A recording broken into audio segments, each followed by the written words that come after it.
क्या हो अगर मैं आपसे कहूं कि जो क्वांटम फिजिक्स आज समझने की कोशिश कर रही है, वो हजारों साल पहले लिख दी गई थी। जी हां, भगवत गीता में। आज का साइंस कह रहा है, रियलिटी उतनी सीधी नहीं है जितनी हम सोचते हैं। लेकिन शायद ये बात नई नहीं है।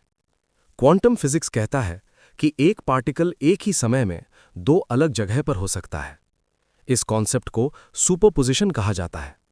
मतलब एक ही वस्तु एक ही वक्त में कई स्थितियों में मौजूद हो सकती है। और सबसे हैरान करने वाली बात, रियलिटी तब तक फिक्स नहीं होती जब तक कोई उसे ऑब्जर्व ना करे। इसे ऑब्जर्वर इफेक्ट कहा जाता है। जब आप देखते हैं, तभी वास्तविकता अपना रूप लेती है। एल्बर्ट आइंस्टाइन को यह बात मंजूर नहीं थी। उन्होंने कहा था, God does not play dice with the universe.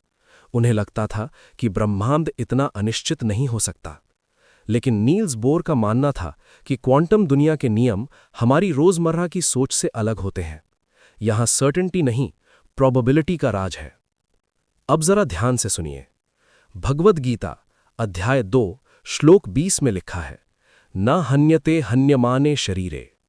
आत्मा ना कभी जन्म लेती है, ना कभी मृत्यु होती है। वो अविनाशी है। वो सिर्फ अपना रूप बदलती है।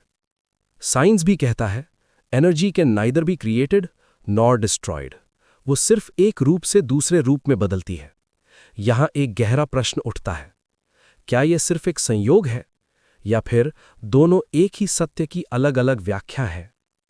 ऋग्वेद में कहा गया है, एकम सत विप्र बहुधा वदंती। सच एक है, लेकिन उसे समझाने के तरीके अलग हो सकते हैं। बिल्कुल क्वांटम थ्योरी की तरह, एक ही रियलिटी पर कई संभावनाएं। महाभारत के युद्ध के दौरान जब अर्जुन असमंजस में थे, तब श्री कृष्ण ने उन्हें कर्म का मार्ग बताया। उन्होंने कहा, कर्म करो, फल की चिंता मत करो। आज की डिटर्मिनिस्टिक साइंटिफिक मॉडल्स भी कहते हैं कि हर क्रिया का एक निश्चित परिणाम होता है, चाहे हमें तुरंत समझ आए या नहीं। मॉडर्न फिजिक्स कहता है, पूरा ब्रह्मांड एनर्जी वाइब्रेशन से बना है। String theory, quantum field theory, सब वाइब्रेशन और फील्ड्स की बात करते हैं।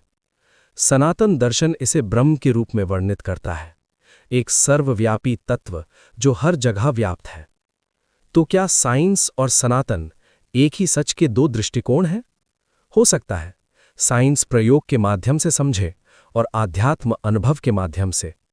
अंत में सवाल ये नहीं है कि कौन पहले था। सवाल ये नहीं है कि कौन सही है।